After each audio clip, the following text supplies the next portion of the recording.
ॐ सहना भवतु सहनौ भुनक्तु सह वीर्यङ्करवावहै तेजस्विनावधीतमस्तु मा विद्विषावहै। ॐ शान्ति शान्ति शान्तिः।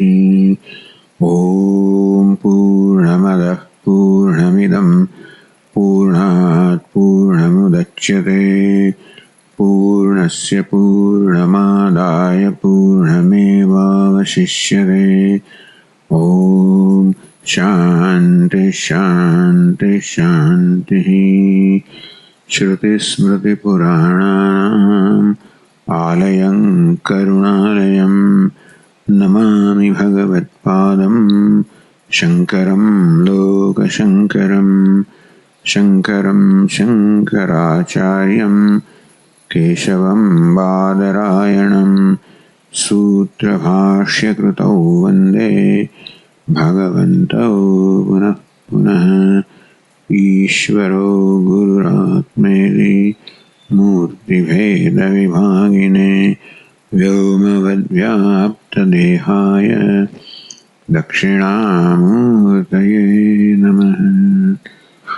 ॐ पार्थाय प्रतिबोधितां भगवता नारायणेन स्वयं व्यासेन ग्रथितां पुराणमुनिना मध्ये महाभारतम्। अद्वैतामृतवर्षिणीं भगवतीम् अष्टादशाध्यायिनीम् अम्ब त्वामनुसन्दधामि भगवद्गीते भवद्वेषिणीम्। यं ब्रह्मा वरुणेन्द्ररुद्रमरुतः स्तुन्वन्ति दिव्यैस्तवैः वेदैः साङ्गपदक्रमो उपनिषदैः गायन्ति यं सामगाः। ध्यानावस्थिततद्गतेन मनसा पश्यन्ति योगिनः यस्यान्तन्न विदुःसुराः सुरगणाः देवाय तस्मै नमः। समोहं सर्वभूतेषु न मे द्वेष्योऽस्ति न प्रियः। ये भजन्ति तु मां भक्त्या मयि ते तेषु चाप्यहम्। अपि चेत् सुदुराचारः भजते मामनन्यभाक् साधुरेव समन्तव्यः सम्यग् व्यवसितो हि सः।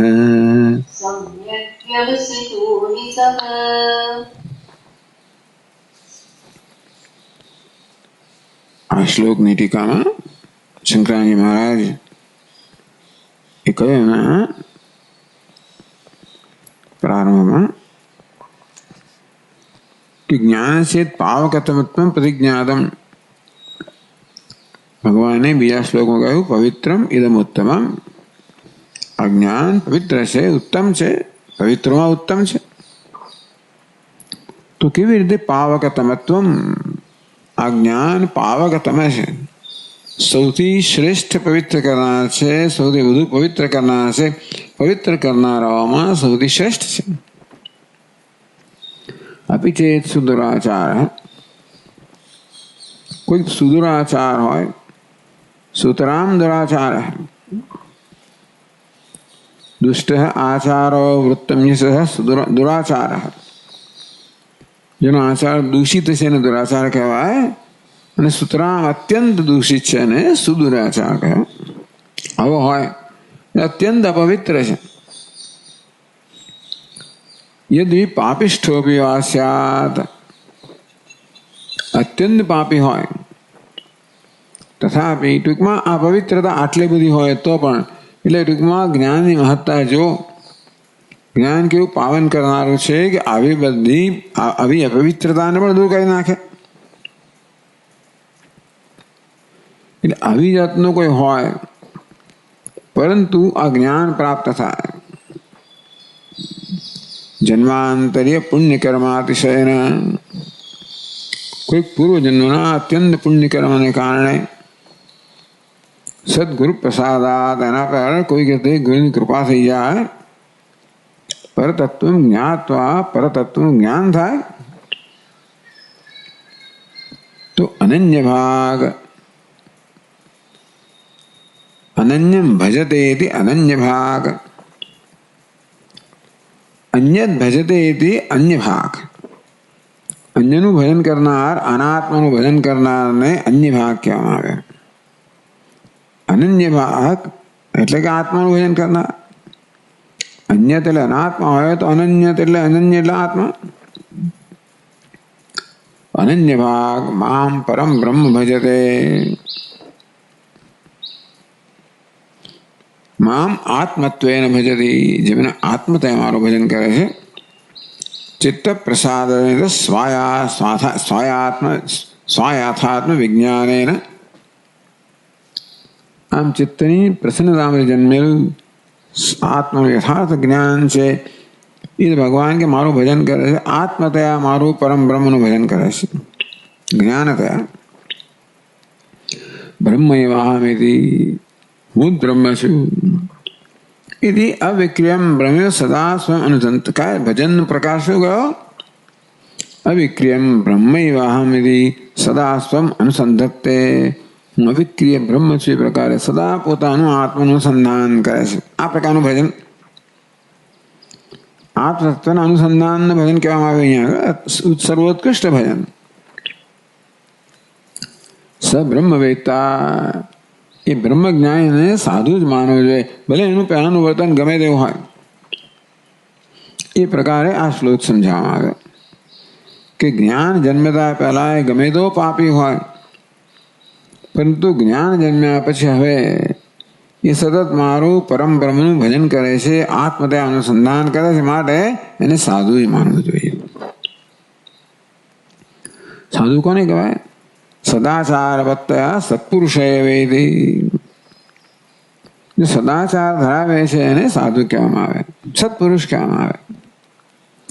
તો હવે પંડિતોએ વિદ્વાનોએ આ માણસ આ વ્યક્તિને સાધુ કહેવી જોઈએ.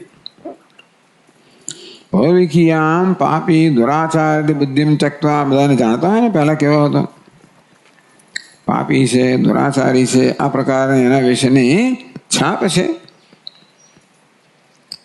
બુદ્ધિમ ત્યક્વા પંડિતોએ વિદ્વાનોએ એ પ્રકારની છાપ છે અને એ પોતાનો દૂર કરીને બ્રહ્મવિદેવ પુણ્યતમ પાપિષ્ઠ તો નથી જ નથી પણ કેવો છે પુણ્યતમ છે શ્રેષ્ઠ પુણ્યશાળી છે. કેમ? આ બ્રહ્મવિદ છે એટલા માટે. તો એનું પુણ્યતમત્વ એ સૌથી પુણ્યશાળી છે નિશ્ચય કેવી રીતે કર્યો? ભગવાન કે એના વર્તનથી નિશ્ચય નથી થતો ભૂતકાળમાં એ કેવો છે એ નિશ્ચય નથી થતો અત્યારનો વ્યવસાય કેવો છે સમ્યક વ્યવસ્થિતો હિ સહ હિ કારણ યસ્માત કારણાત સપુરુષ સમ્યક વ્યવસ્થિત કારણ કે વ્યક્તિ જે છે કે પુરુષ છે એ સમ્યક વ્યવસ્થિત છે. તો વ્યવસ્થિત શબ્દનો અર્થ સમજાયો વિજ્ઞાનમ વ્યવસ્થિતમ વિજ્ઞાનમ તત્વનિશ્ચયાત્મકમ. આમ તો વ્યવસાયને નિશ્ચય કહેવામાં આવે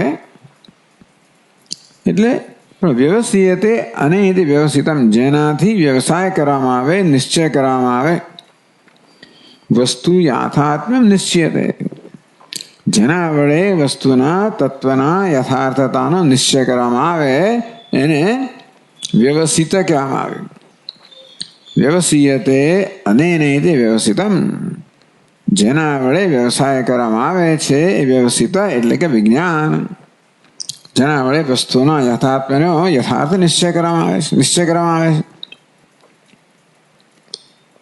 તત્વનિશ્ચયાત્મકમ વિજ્ઞાનમ, તત્વનો નિશ્ચય કરનારા વિજ્ઞાનને વ્યવસ્થિત કહેવામાં આવે. સમ્યક વ્યવસ્થિતો હિ સહ, સમ્યક સમીચીનમ, યોગ્ય રીતે વ્યવસ્થિતમ. તો આ પ્રકારે જેનામાં સમ્યક વિજ્ઞાન છે એને સમ્યક વ્યવસ્થિત કહેવામાં આવે. વ્યવસાયનો અર્થ નિશ્ચય કરવામાં આવે, અહીં તત્વ નિશ્ચય કહેવામાં આવે. તો જે જ્ઞાનને કારણે એનામાં તત્વનો યથાર્થ નિશ્ચય જન્મ્યો છે એવું જ્ઞાન ધરાવનારને સમ્યક વ્યવસ્થિત એવું કહેવામાં આવ્યું.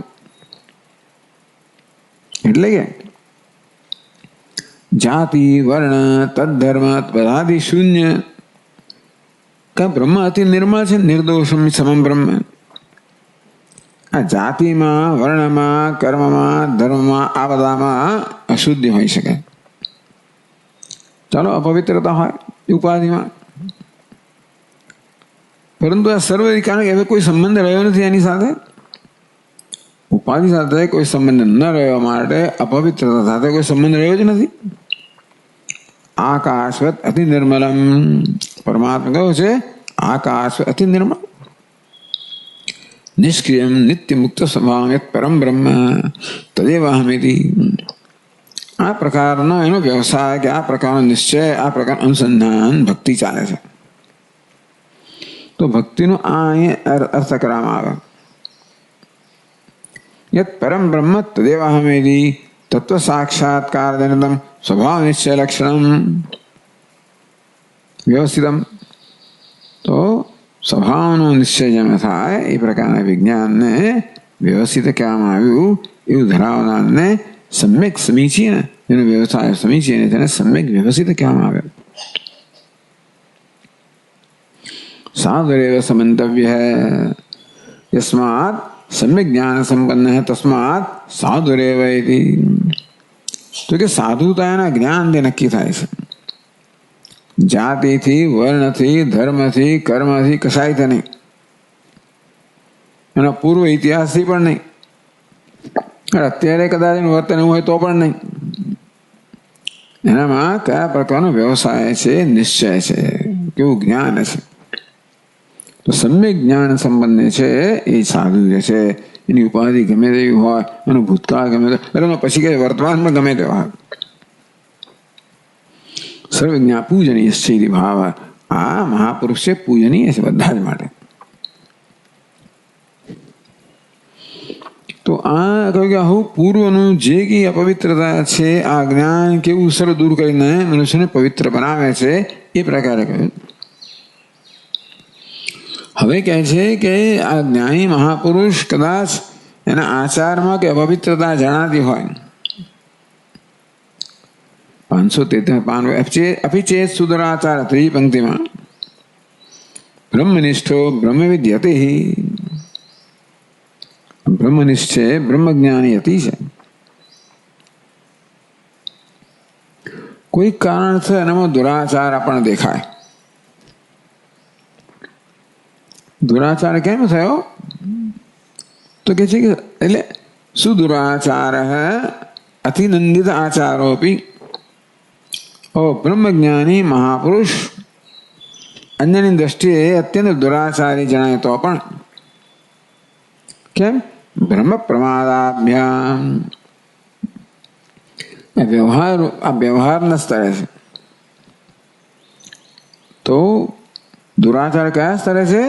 વ્યવહારના સ્તરે છે. એ કયા સ્તરે છે? પરમાર્થના સ્તરે છે.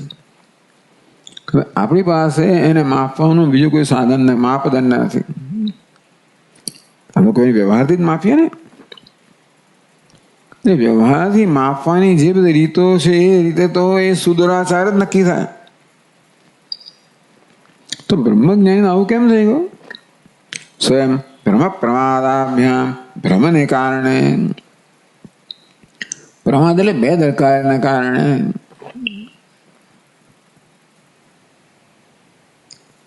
સુદુરાચાર હોય એનો આચાર ટૂંકમાં અત્યારે જે પ્રકારના નિયમો પ્રવર્તમાન છે એ નિયમોના આધારે એને આપણે દુરાચારી કે સુદુરાચારી કહીએ. કેમ કે છે કે એકાગ્રતયા મૌનિતયા ભિક્ષાટનમ કુર્વન, એકલો જ રહેતો હોય, મૌનમાં રહેતો હોય અને ભિક્ષાટનથી જીવનનું ગુજરાન કરતો હોય. તો ભિક્ષાટન માટે પણ ઘણા બધા નિયમો છે. એ બધા નિયમોની અંદર આવી રીતે ભ્રમ પ્રમાદાભ્યામ, ભ્રમને કારણે, પ્રમાદને કારણે એ નિયમોનો ભંગ થાય. અવિશસ્ત પતિતાદીનામ અન્નાદિ અશનેન, કોઈ કલંકિત વ્યક્તિ હોય, કોઈ પતિત હોય, પતિ એટલે બ્રાહ્મણ પણ કલંકિત હોય અથવા પતિત હોય, વર્તનને કારણે પોતાના મોહથી પતિત થઈ ગયા હોય, તો આ બધાનું અન્નનું વસન તો આ તો ભિક્ષાટન માટેની જ, એનો બીજો કોઈ વ્યવહાર જ નથી. પણ ભિક્ષાટન રૂપી વ્યવહાર કરતી વખતે પણ નિયમોનું પાલન કરવાનું હોય છે. અને ભ્રમને કારણે એને ખબર ના હોય કે ઉલટું જાણતો હોય, પ્રમાદ બેદરકારીને કારણે એનું ધ્યાન વ્યવહારમાં હોય જાય. જેમ શંકરાચાર્ય મહારાજ કહે ને, ગચ્છ ગચ્છ, પેલા ચંડાણ કહે છે હટિયા હટિયા ઝાડુ વાળાને. પછી ભાન આવે કે હું શું બોલ્યો. પેલા ધ્યાન દોરો, મારે શું કહ્યું? હટી જાઓ. જરૂર હટી જઈશ, આપનું તો આજ્ઞા પાલન કરે છે, અમે સમજાવો કોને કોણ નથી હટવાનું છે. અન્નમય પિંડી, પેલા અન્નમય પિંડી હટવાનું એવું આપ કહી રહ્યા છે. આ ચૈતન્ય પેલા ચૈતન્ય હટવાનું આપ કહી રહ્યા છે.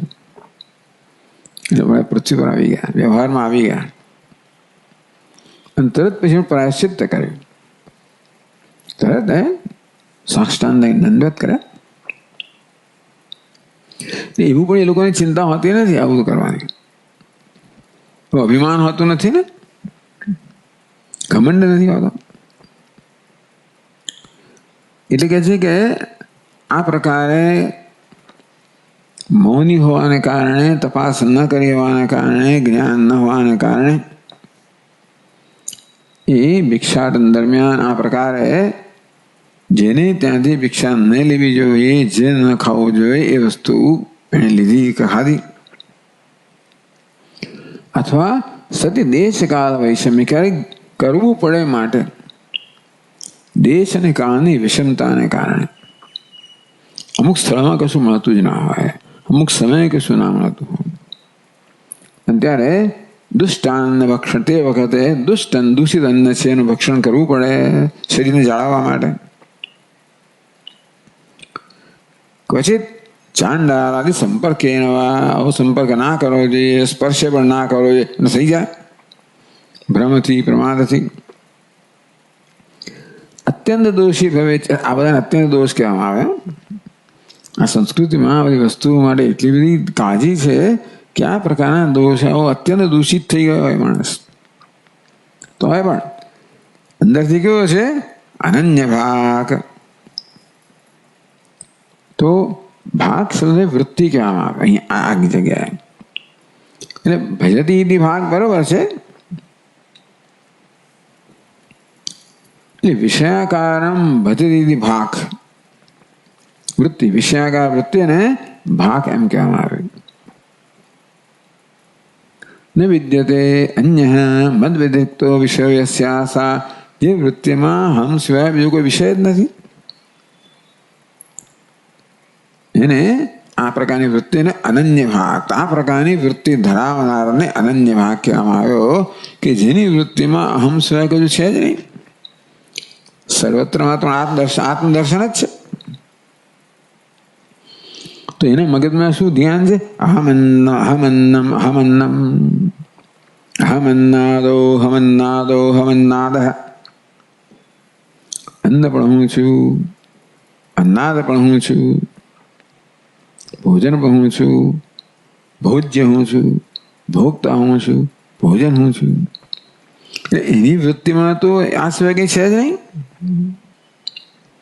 ભોગતા ભોજ્યમ ભોજનમ સર્વ અહમેવ બ્રહ્મૈવ ઇતિ, એ હું છું સર્વ. આ પ્રકારની બ્રહ્મ દૃષ્ટિ ધરાવનાર, મામ એ સતત મને નિર્વિશેષ પરમ બ્રહ્મનું ભજન કરે છે, તો એને ભગવાન કહે સાધુરેવ સમંતવ્ય. ટૂંકમાં એના વ્યવહારથી આપણને અસાધુ જણાતો હોય, પણ ભજનથી કેવો છે? સાધુ છે. પેલામાં ભૂતકાળમાં અસાધુ હતો, હવે એના વાસ્તવિક વ્યવસાયથી સાધુ બની ગયો. પહેલા એનો આત્મનો નિશ્ચય ખોટો હતો, માટેનું વર્તન એવું હતું. લૂંટારો હતો કઈ એવો નિશ્ચય ન હતો. નિશ્ચય બદલાઈ ગયો તો બધું બદલાઈ ગયું. એ પ્રકારે આ જ્ઞાન કેવી રીતે પરિવર્તન લાવી દે છે, પવિત્ર બનાવી દે છે એવું કહ્યું. અને સાથે આ જ્ઞાન એટલે એ પ્રકારનું અનુસંધાન, એ મારો શ્રેષ્ઠ ભક્ત છે. આ એવું હોવાને કારણે ઉપાધિના સ્તર પર એવા કઈ પ્રકારની અપવિત્રતા જણાય તો પણ અપવિત્ર થતો નથી, કારણ કે એની ઉપાધિ સાથે કોઈ સંબંધ નથી, કોઈ અહંભાવ નથી. હવે આપણે 533 પાન પર છેલ્લેથી ત્રીજી પંક્તિમાં આગળ વધે છે. નનુ તત અનુરૂપ પ્રાયશ્ચિત્તાભાવાત.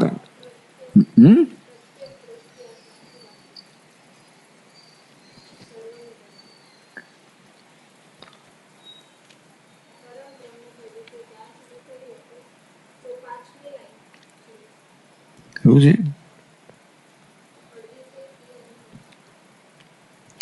यो मां निर्विशेषम परम ब्रह्म भजते प्रत्येक दृष्टिया सर्वविदम अहम च ब्रह्मविद अनुसंधत्ते. ટૂંકમાં આ પ્રકારનું ભજન અનન્ય ભાગ છે, અનન્યનું ભજન કરનાર છે. એટલે એ પ્રકારનું ભજન કરનારની વૃત્તિ ધરાવે છે. એવમ સર્વસ્ય સ્વસ્ય ચ બ્રહ્મ માત્ર અનુસંધાન માત્રેણ. આમ અન્ય સર્વનું અને પોતાનું બ્રહ્મ માત્ર, સર્વ બ્રહ્મ છે, હું બ્રહ્મ છું, અનુસંધાન માત્ર, એ સિવાય કઈ જ નહીં. એનાથી સબ્રહ્મવિદ સાધુરેવ સમંતવ્ય. એ પ્રકારના પરમાત્માના અનુસંધાન માત્રથી જ એને સાધુ માનવું જોઈએ, અને બહારનું વર્તન ગમે તેવું હોય. કોણે? પંડિત. એ વિવેકી લોકો છે, સમજદાર લોકો છે. એમણે અમુક અવિવેકી લોકો તો માત્ર બહારના વર્તનને જોઈને નિર્ણય લેતા હોય, તિરસ્કાર કરતા હોય. ઘણા લોકો એવા હોય, જેવા સાધુ એવા હોય છે, ગાળા જેવા હોય. એટલે શું છે? યોગ રતો વા ભોગ રતો વા સંગ રતો વા સંગવિહીન યસ્ય બ્રહ્મણી રમતે ચિત્તમ નંદતી નંદતી નંદત્યેવ. પુણ્ય પુણ્ય વિરજપંત યોગી યોગ નિયોચિત રમતે બાલોન્મત્ત. બાળકની જેમ, ઉન્મત્તની જેમ, ઘણાની જેમ, ગમે તેવું વર્તન હોય, કારણ કે આ વ્યવહારમાં છે નહીં, વ્યવહારના નિયમોનું પાલન થતું નથી. તો આપણે તો વ્યવહારના નિયમોથી એના વિશે નિર્ણય કરતા હોઈએ છીએ. તો કે નહીં, એનું અનુસંધાન ક્યાં છે એ પછી નિર્ણય થવો જોઈએ. પંડિત અહીં મંતવ્ય. સમજદાર લોકો છે ને, એમણે તો એને આ પ્રકારના એના અનન્ય ભજનથી જ નિર્ણય કરવો જોઈએ કે સાધુ છે.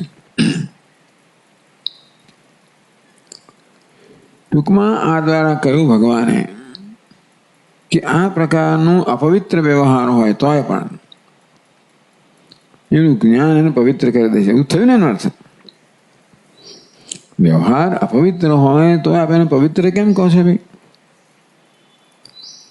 અપવિત્ર વ્યવહાર હોય તો એના માટેની પ્રક્રિયા છે. કેમ પવિત્ર થવું? કઈ પ્રક્રિયા છે? એને પ્રાયશ્ચિત્ત કહે છે. એટલે અહીંયા હવે પ્રશ્ન કહે છે તત અનુરૂપ પ્રાયશ્ચિત્તાભાવાત. એટલે વ્યવહારના નિયમો કેવા છે કે વ્યવહારના સ્તરે આ પ્રકારે પાપ થયું હોય તો એનું પ્રાયશ્ચિત્ત કરવું જોઈએ, તોય પવિત્ર થાય. પ્રાયશ્ચિત્ત છે એને પાપને પવિત્ર કરનારું છે, એવો આપણી સમજ છે. તો આ વ્યક્તિ વડે આવી જાતના અયોગ્ય કે અશુદ્ધ પાપયુક્ત કર્મ કરવામાં આવે અને પ્રાયશ્ચિત કરતો દેખાતો નથી પાછું. તદ અનુરૂપ પ્રાયશ્ચિત અભાવાદ. આવું કર્યું હોય તો ગંગા સ્નાન કરવું, ઘણું બધું હોય છે, ઘણા નિયમો હોય છે. એટલે વિદેશી હોય તો ગંગા સ્નાન કરવું, અમુક બધી પ્રાયશ્ચિત કરવું પડે, શુદ્ધિકરણ કરવું પડે. આવું ખાધું, પેલા નડક્યો, પેલું કર્યું, એટલે બધા ઘણા નિયમો બધા શાસ્ત્રમાં છે. એવું કશું પ્રાયશ્ચિત આ કરતો જણાતો નથી. કથમ શુદ્ધ એવી તો ભગવાન આ કેમ આગ્રહ રાખો છો કે શુદ્ધ જ છે, એના જ્ઞાનથી અનુસંધાન માત્રથી શુદ્ધ છે, બીજા કયા સાથે નહીં. સાધુરેવ સમંતવ્ય સર્વથા વર્તમાનોપી સયોગી મહી વર્તતે. ગમે તેવું વર્તન હોય તો મારામાં જ છે. તો કથમ શુદ્ધ એવૈતિ જ્ઞાતમ શક્યતે. ભગવાન એ પ્રાયશ્ચિત કરતો નથી તો કેવી રીતે શુદ્ધ છે, કેવી રીતે આપણે સમજી શકીએ? આપ કહો છો કે પંડિતોએ, સમજદાર લોકોએ આ વ્યક્તિને શુદ્ધ જ માનવો જોઈએ, તો શુદ્ધ કશું કરવું જોઈએ ને. તો કે છે સમ્યક વ્યવસ્થિતો હિ સહ. હવે એનો જુદો અર્થ કરે છે. ત્યાં વ્યવસ્થિતનો અર્થ કર્યો વિજ્ઞાન. સમ્યક વિજ્ઞાન ધરાવનારને સમ્યક વ્યવસ્થિત કહેવામાં આવે. અહીં વ્યવસાય નિશ્ચય એ યથાર્થ નિશ્ચય ધરાવનારો, યોગ્ય નિશ્ચય ધરાવનાર છે. કેવો નિશ્ચય? તો કે છે આત્મલાભાન પરમ વિદ્યતે. કહેવામાં આવ્યું કે આત્મલાભાત પરમ ન વિદ્યતે. આત્મલાભથી ચડિયાતું કશું જ નથી. આત્મલાભ કેમ થાય? આત્મજ્ઞાનથી આત્મલાભ થાય. તો આત્મજ્ઞાનથી નિત્ય પ્રાપ્ત આત્માનો લાભ થાય. તેથી એમ કહે કે આત્મલાભથી ચડિયાતું કશું નથી. એટલે આત્મજ્ઞાનથી ચડિયાતું કશું નથી. સમ્યક દર્શન, ઘણા બધા શ્લોક કહેવાના છે પ્રાયશ્ચિતના વિષયમાં. સમ્યક દર્શન સંપન્ન કર્મભિર ન નિબધ્યતે દર્શનેન વિહીનસ્તુ સંસ્કારમ પ્રતિપદ્યતે. આ બધા શાસ્ત્રોના વાક્યો છે. સમ્યક દર્શન સંપન્ન,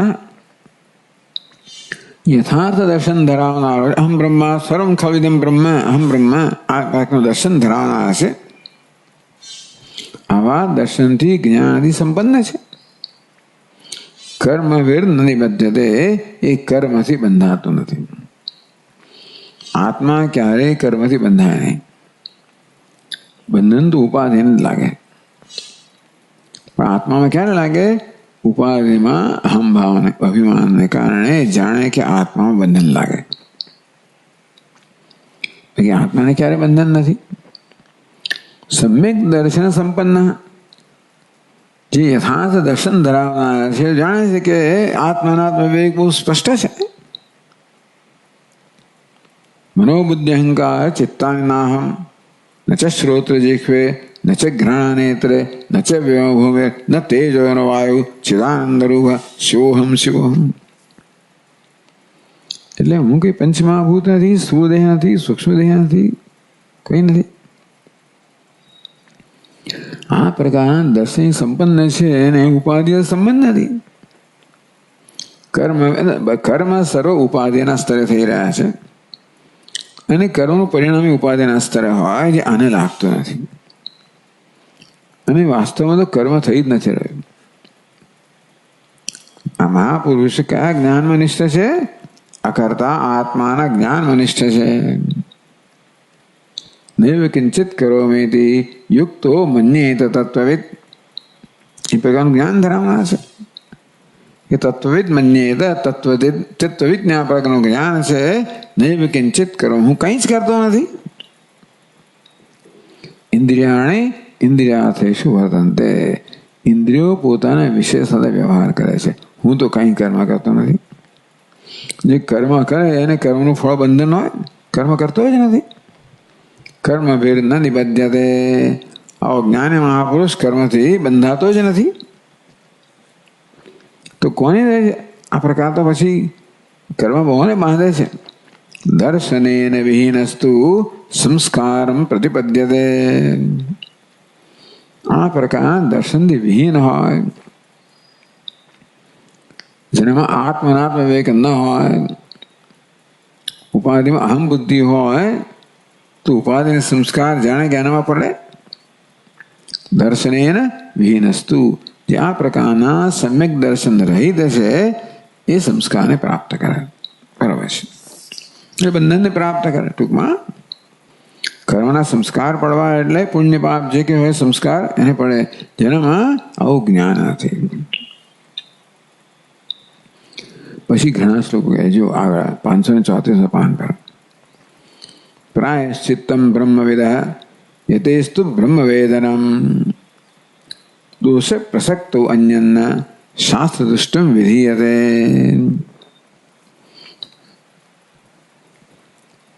તો બ્રહ્મવિદ, બ્રહ્મવિદ છે એનું પ્રાયશ્ચિત્ત શું છે ભાઈ?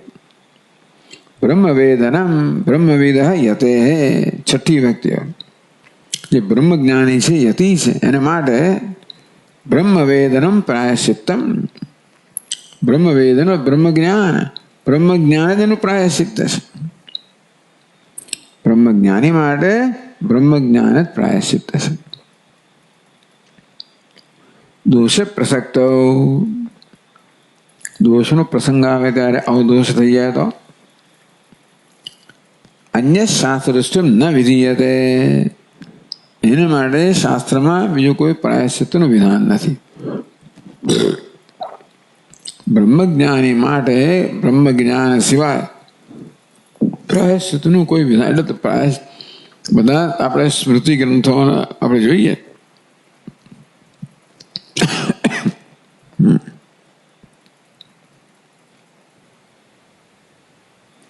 જ્યાં પ્રાયશ્ચિત્તનું બધું વર્ણન કરવામાં આવ્યું ને તે બ્રહ્મજ્ઞાન કોઈ પ્રાયશ્ચિત્ત જ નથી. પ્રાયશ્ચિત્ત વ્યવહાર કરનારા માટે છે. દોષ પ્રસક્ત પ્રાયશ્ચિત્ત, દોષનો પ્રસંગ આવે ત્યારે બ્રહ્મજ્ઞાની માટે કયું પ્રાયશ્ચિત્ત છે? બ્રહ્મજ્ઞાન જ પ્રાયશ્ચિત્ત છે. અન્ય શાસ્ત્રદૃષ્ટિ ન વિધીયતે, તો શાસ્ત્રમાં કોઈ એવું બીજું પ્રાયશ્ચિત્ત એને માટે છે નહીં, એટલે એનું જ્ઞાન જ પ્રાયશ્ચિત્ત છે. એટલે પ્રાયશ્ચિત્ત થઈ રહ્યું છે. કારણ વાત એ છે કે આપ પૂછો છો ને પ્રાયશ્ચિત્ત તો ક્યાં છે? આ એનું જ્ઞાન જ પ્રાયશ્ચિત્ત છે. શાસ્ત્રમાં બ્રહ્મજ્ઞાની માટે એ સિવાય કશું પ્રાયશ્ચિત્ત કહેવામાં આવ્યું નથી.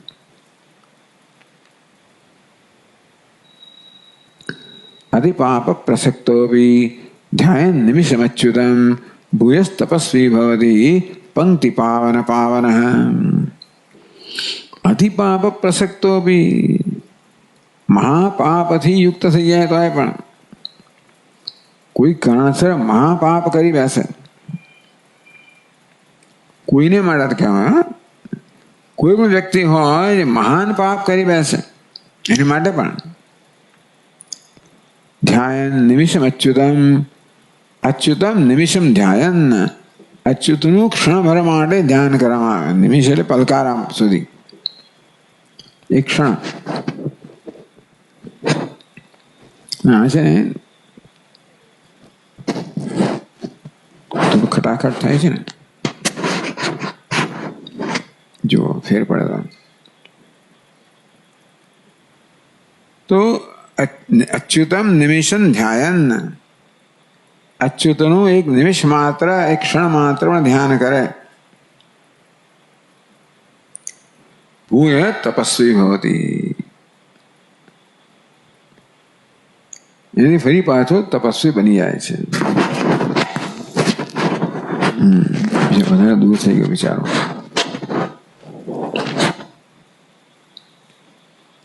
એટલે અત્યંત પાપનો પ્રસંગ, એટલે કોઈ થઈ ગયો મહાન પાપ, એ કર્યા પછી એક ક્ષણભર માટે પણ એ અચ્યુતનું ધ્યાન કરે તો શું થાય? ભૂય તપસ્વી ભવતી, વળી પાછો તપસ્વી બની જાય છે. એક ક્ષણભરના અચ્યુતના ધ્યાન માત્રથી કોઈ પણ વ્યક્તિ, આ તો કે મહાપુરુષની વાત નથી, કોઈને પણ એક ક્ષણ માટે પણ અચ્યુતનું ધ્યાન કરે તો તપસ્વી તો બની જાય. કેવો તપસ્વી બને? પંક્તિ પાવન પાવન, પંક્તિઓને પાવન કરનારો. પંક્તિ એટલે કેટલાય બધા હોય એવા, એ બધાને પાવન કરનારો બની જાય અચ્યુતના એક નિમેષ માત્રના ધ્યાનથી. આ બધા અર્થવાત કહીએ કે આ તો કે એક ક્ષણના ધ્યાનથી થતું હોય. ટૂંકમાં અચ્યુતની મહત્તા બતાવવા માટે અને ધ્યાનની મહત્તા બતાવે, ફળની મહત્તા બતાવે. પણ અહીં તો ટીકા કરે આને શબ્દશઃ લીધવામાં આવ્યું છે, સમજાવશે પણ ખરા. પ્રાયશ્ચિત્તાન્ય શેષાણી તપઃ કર્માત્મકાની વૈ યાની તેષામ શેષાણામ શ્રી કૃષ્ણાનું સ્મરણમ પરમ. આ શ્લોક આપણે દર વખતે બોલતા હોઈએ છીએ. ક્યારે? પૂજા પૂરી થયા પછી. ક્ષમા પ્રાર્થના શ્લોકો છે. આવાહનમ ન જાનામી ન જાનામી વિસર્જનમ પૂજા વિધિ ન જાનામી ક્ષમસ્વ પરમેશ્વર વગેરે વગેરે. હમણાં પ્રાયશ્ચિતાની અશેષાણી પ્રાયશ્ચિત્તાની, સર્વ પ્રાયશ્ચિત કેવા છે? તપઃ કર્માત્મકાની વૈ. કેટલાક પ્રાયશ્ચિત છે ને તપાત્મક તપસાત્મક હોય છે. તપ જેનો તપ પ્રકારના તપશ્ચર્યાત્મક પ્રાયશ્ચિત હોય છે. એટલે તપશ્ચર્યા અમુક પર કરવાથી પ્રાયશ્ચિત થાય. કર્માત્મકાની કેટલાક કેવા છે? કર્મ પ્રાયશ્ચિત થાય. બે પ્રકારના પ્રાયશ્ચિત કયા? તપશ્ચર્યા રૂપી પ્રાયશ્ચિત જે બધા પાપને નષ્ટ કરનાર છે, કે અમુક કર્મ રૂપી પ્રાયશ્ચિત. યાની જેટલા જેટલા બધા શાસ્ત્રમાં છે ને તેષામ અશેષાણામ, આ બધા જે પ્રાયશ્ચિત છે એમાં કૃષ્ણાનુસ્મરણમ પરમ, શ્રી કૃષ્ણ માત્ર કૃષ્ણનું અનુસ્મરણ કરો ને એ સર્વશ્રેષ્ઠ પ્રાયશ્ચિત છે. બધી તપશ્ચર્યાઓ પ્રાયશ્ચિત કરે, અનેક કર્મ પ્રાયશ્ચિત ન કરતા કૃષ્ણનું સ્મરણ.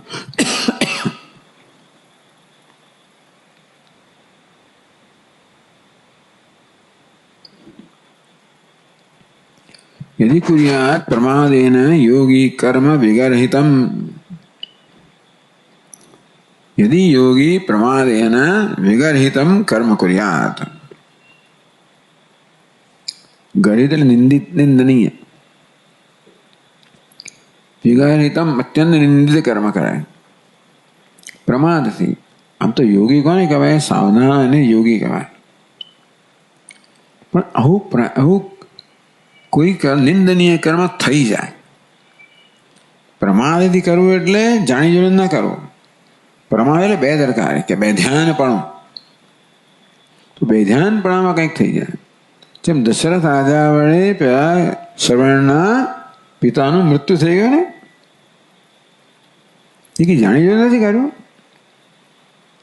પણ પ્રમાદ એટલે એમને એમ કે પેલા શ્રવણનું મૃત્યુ થયું. સારી બાળકનું મૃત્યુ થઈ ગયું, એ બિચારો ગયો જળમાં અને એના માતા પિતાને પાણી માટે એ તો પેલા ક્યાં હશે બાજુમાં, અને બોળ્યો ઘડો, ડબ અવાજ આવ્યો. અમને કે હરણ છે, પાણી પીએ છે. તરત બાણ માર્યું અને આવી રીતે પ્રમાદી થઈ ગયો, બેદરકાર થઈ. તો એ મહાન પાપ કેટલું સહન કરવું પડે એમને. એના પિતાએ કેવો શાપ આપી દીધો અને એનું કેવું મૃત્યુ થયું. આ બધું કથાઓ કહેવામાં આવે આપણને માટે સાવચેત કરવા માટે. આપણે સાવધાન હોવું જોઈએ બધા વર્તનની અંદર. તો યોગી વડે આ પ્રકારે કોઈ કહેવું નિંદનીય કર્મ થઈ ગયું હોય, બેધ્યાનપણાને કારણે, બેદરકારને કારણે, જાણી જોઈને ન થયું હોય. યોગેનૈવ દહેદમ્હ, અમ્હસ એટલે પાપ. યોગેનૈવ અમ્હ દહેત, યોગીએ યોગથી જ પાપનું દહન કરવું જોઈએ. ન અન્યત તત્ર કદાચન, યોગીએ પોતાના પાપનું દહન કરવા માટે યોગ સિવાય બીજા કશાનો આશ્રય લેવાની જરૂર નથી. યોગની મહત્તા બતાવી ત્યાં. પેલામાં અચ્યુતના સ્મરણ ધ્યાનની મહત્તા બતાવી, કૃષ્ણ સ્મરણની મહત્તા બતાવી, યોગનું મહત્વ બતાવે છે.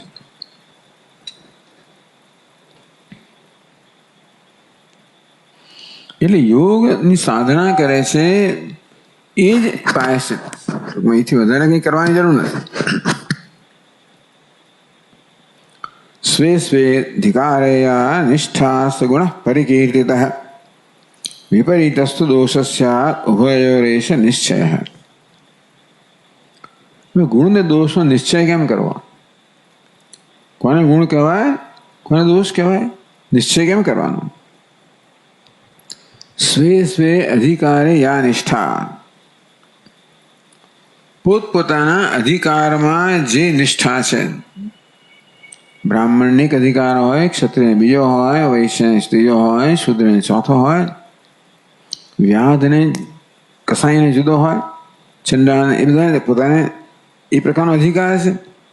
સ્વે સ્વે અધિકારે યા નિષ્ઠા. બીજો માણસે કરે તો મહાન પાપ કહેવાય, પણ એ કરે તો ના કહેવાય, કારણ કે એના અધિકાર પ્રમાણે નિષ્ઠા જે હોય. સહ ગુણ પરિકીર્ત, એને ગુણ કહેવામાં આવે છે.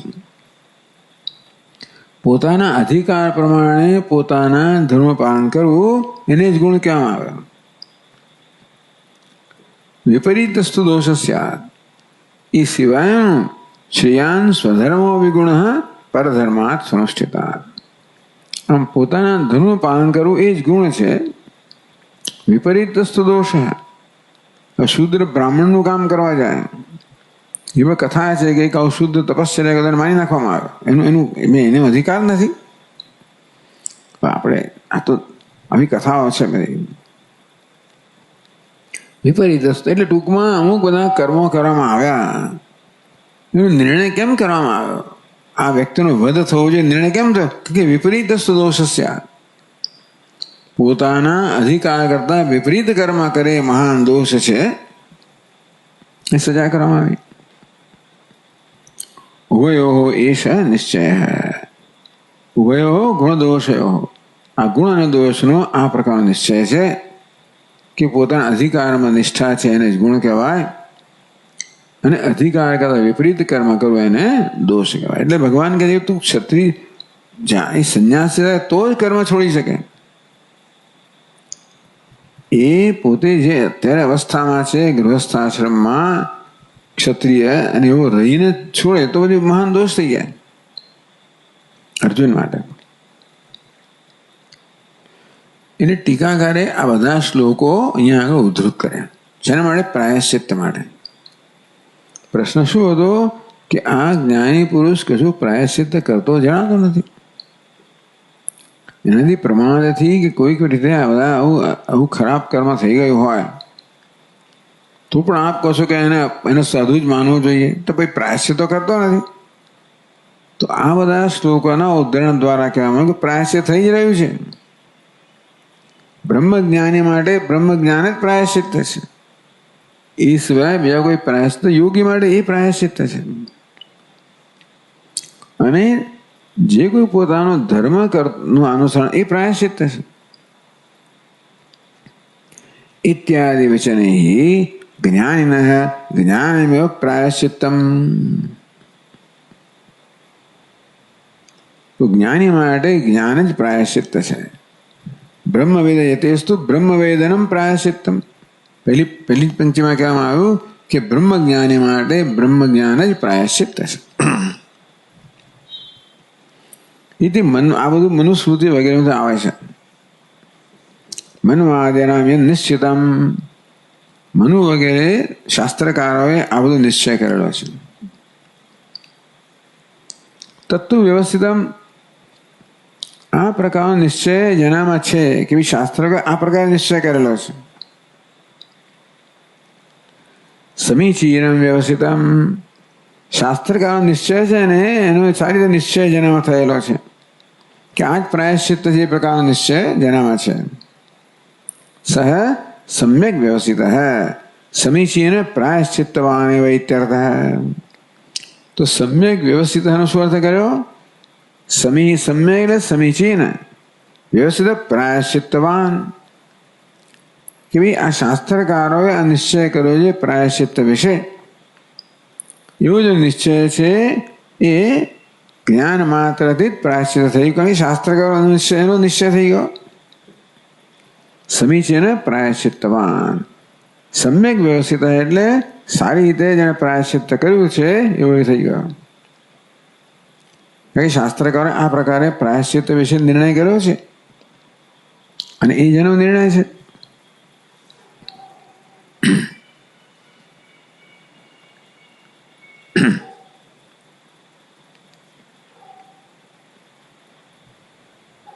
અને બ્રહ્મસૂત્રમાં કહેવામાં આવ્યું તદધિગમે ઉત્તર પૂર્વ અગયો અશ્લેષ વિનાશૌ. તદ અધિગમે, તદ એટલે તત્વ, તદ એટલે બ્રહ્મ. તદ અધિગમે જ્યારે બ્રહ્મનું જ્ઞાન થાય ત્યારે, આ સતી સપ્તમી જ્યારે થાય ત્યારે ઉત્તર પૂર્વ અગયો અશ્લેષ વિનાશૌ. ઉત્તર અગસ્ત્ય અશ્લેષ, પૂર્વસ્ય અગસ્ત્ય વિનાશ. તો બંને છે ને દ્વિવચન છે. ઉત્તર પૂર્વ અગયો, અગય એટલે પાપ. ઉત્તર એટલે પહેલાનો, પછીનો. પૂર્વ એટલે પહેલાનો. પછીના અને પહેલાના પાપનો અગયો છઠ્ઠી વખતે દ્વિવચન. અશ્લેષ વિનાશો. શું થાય છે? અશ્લેષ વિનાશ થાય, પણ દ્વિવચન થયું. યથાસંખ્ય એટલે આપણે જોડવાનું. ઉત્તરને અશ્લેષ સાથે જોડવાનું, પૂર્વને વિનાશ સાથે જોડવાનું. એટલે ઉત્તર અગસ્ય અશ્લેષ, પૂર્વ અગસ્ય વિનાશ. ઉત્તર પછીનું જ્ઞાન થયા પછી જે કંઈ પાપ થાય કે પુણ્ય, પુણ્ય પાપ બધાને પાપમાં લે, એનું શું છે? એની સાથે કોઈ સંબંધ થતો નથી, જોડાતો જ નથી, એનું કર્તૃત્વ જ નથી. નૈવ કિંચિત કરોમિતિ. પણ જ્ઞાન થયા પહેલા જે બધું પાપ થાય એનું શું? તો કે વિનાશ થઈ. જ્ઞાનથી એની થયેલા પહેલી થયેલા બધા આપનો વિનાશ થઈ જાય છે, સંચિત કરવાનો. અને આ જન્મના પણ જ્ઞાન થયા બી કર્મને અડકતું નથી. એ પ્રકારે બધા કર્મથી મુક્ત છે. એટલે એને પ્રાયશ્ચિત્તનો કર્મ કરતો જ નથી કે કર્મને અડકતું જ નથી, માટે પ્રાયશ્ચિત્તનો પ્રશ્ન ઉપસ્થિત થતો નથી. આપણું ઉપનિષદનું વાક્ય છે યથા પુષ્કર પલાશે આપો ન શ્લિષ્યંતે. છાંદોગ્યમાંથી જ છે કે જેવી રીતે પુષ્કર, પુષ્કર એટલે કમળ, કમળપત્રને આપણે જળ, જેમ કમળપત્ર છે એને જળ સ્પર્શતું નથી. એવમ વિધિ સાતમી એવમ વિદ, એવમ વેત એવમ વિદ. આ પ્રકારનું જ્ઞાન ધરાવનાર, તો જે બધી ઉપાસનાઓ કહી છે ને એ પ્રકારનું જ્ઞાન ધરાવનાર, એવો સાક્ષાત્કાર કરનાર એવમ વિદ કહેવામાં આવે. સાતમી વ્યક્તિ એવમ વિધિ, આવું જ્ઞાન ધરાવનારને પાપમ કર્મ ન શ્લિષ્યતે. તો જેવી રીતે જળ છે એને કમળપત્રને સ્પર્શતું નથી, તે પાપ કર્મ છે ને એ આ પ્રકારનું જ્ઞાન ધરાવનારને સ્પર્શતું જ નથી. ન લિપ્યતે કર્મણા પાપકેન. પાપકેન કર્મણા, બીજું વાક્ય, પાપકેન કર્મણા ન લિપ્યતે. એ પાપ કર્મથી લેપાયમાન થતો નથી. વૈશ્ય વૈશ એતે તરતે. એષ ઉભય એવ એતે તરતી. એષ અજ્ઞાની મહાપુરુષ છે એ ત્યાં બંને ઉભે, એતે ઉભે, આ બંનેને તરતી, બંને તરી જાય છે. આ બધામાં ઇત્યાદિ શ્રુતિ પ્રસિદ્ધિ પ્રકાશ હિ શબ્દ. સમ્યક વ્યવસ્થિતો હિ સહ. શ્લોકમાં શું છે? સમ્યક વ્યવસ્થિતો હિ સહ. એ શ્લોકમાં હિ શબ્દ છે. શું બતાવે? પ્રસિદ્ધિ બતાવે છે. કઈ પ્રસિદ્ધિ? ઇત્યાદિ શ્રુતિ, શ્રુતિ પ્રસિદ્ધિ પ્રકાશનાર્થ.